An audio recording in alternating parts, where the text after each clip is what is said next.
The Oban Times celebrates its 150th birthday this year, 2011.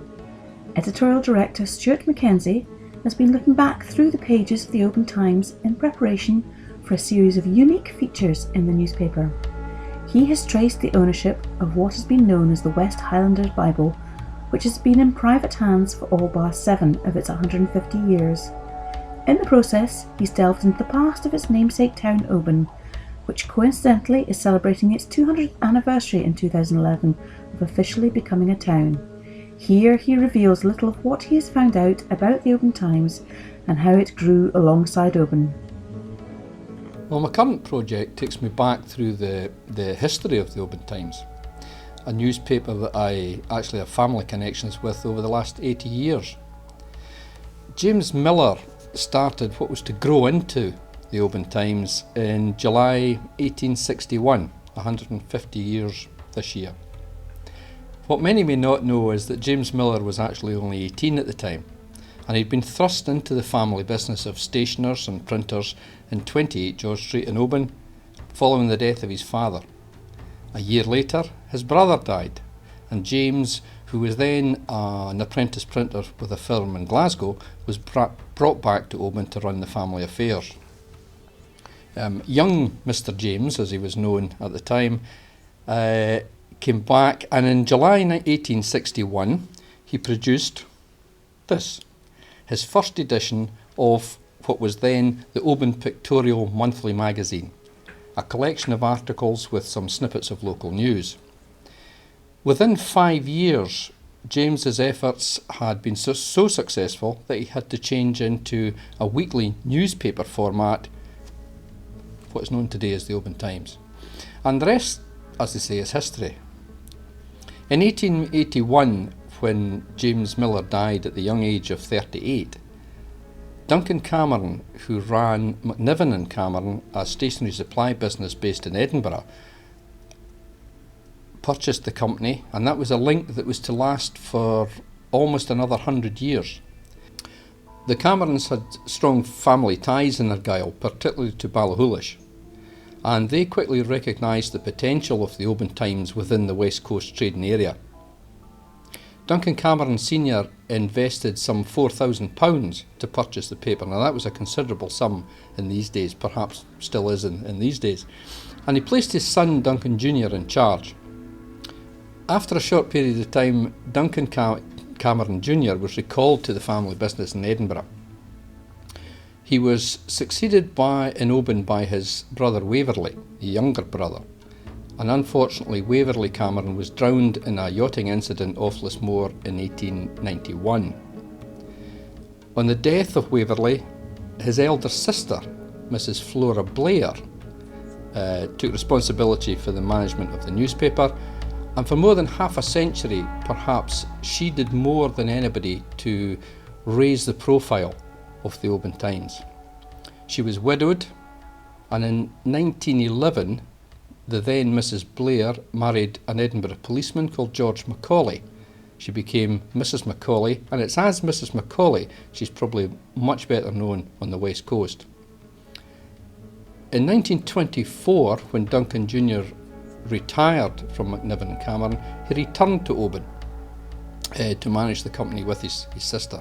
And it was Alan Cameron, the youngest son of Duncan Cameron, who he joined the staff of the Oban Times in 1934, and after his war service he regained a position within the newspaper, and following an accident suffered by Mrs. Macaulay, he became editor.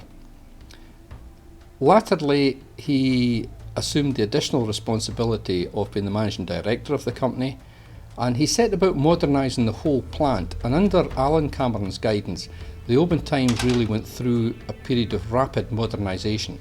The business moved from its central town base in John Street in Oban to Lochavolin Industrial Estate, and that was in 1975, and the following year the business was purchased by the Johnson Press, who were based in Falkirk.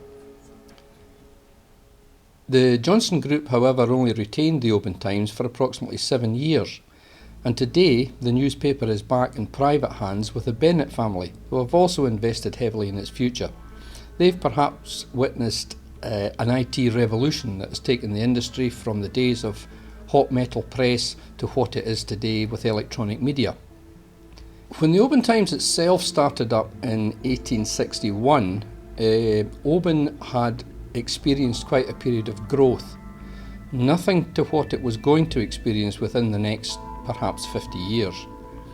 Up to, I would say, the mid-1800s, Oban had been a small village. You have to remember, 100 years before that, Oban really didn't exist. So in terms of Scottish history, as far as towns are concerned, Oban has had a very modern history. You must also remember the first registered house in Oban, I think, was in 1740. Now these are 5 years later as the date of Culloden, so that kind of puts it into perspective. The other thing that has to be remembered is that only houses with roofs and floors were recorded. Buildings that were thatched or had mud floors weren't recorded at all at that time. They were classed as huts. But there is evidence to show that prior to that there was about 120 families actually living within the Glynshillach area. So there were people, there were communities in the area, although not within the recognised town itself.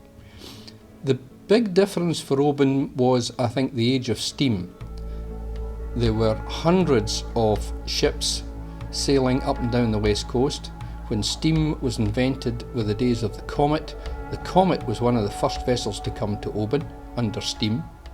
She plied a route between Glasgow and Oban regularly. The steamships of Hutchison's and various other companies, Hutchison was a predecessor and his partner David McBrain was a predecessor of today's Caledonian McBrain. They plied the west coast for many, many years.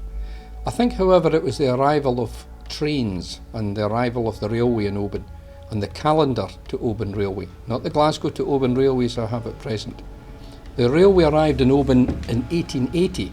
To give you some examples of the difference it made, the population of Oban in mid-1700s would be around 500 people. By the end of the 1800s, it was closer to 5,000 people. For a town like Oban with a population of even 5,000 people, in the first year the railway was here, 29,000 visitors travelled by rail. Where did they all stay?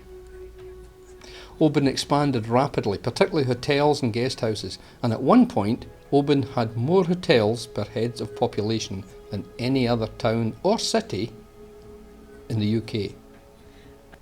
If you want to learn more about Oban and how the Oban Times developed, watch out for the monthly special editions that we're going to be running for the rest of 2011 within the Oban Times itself.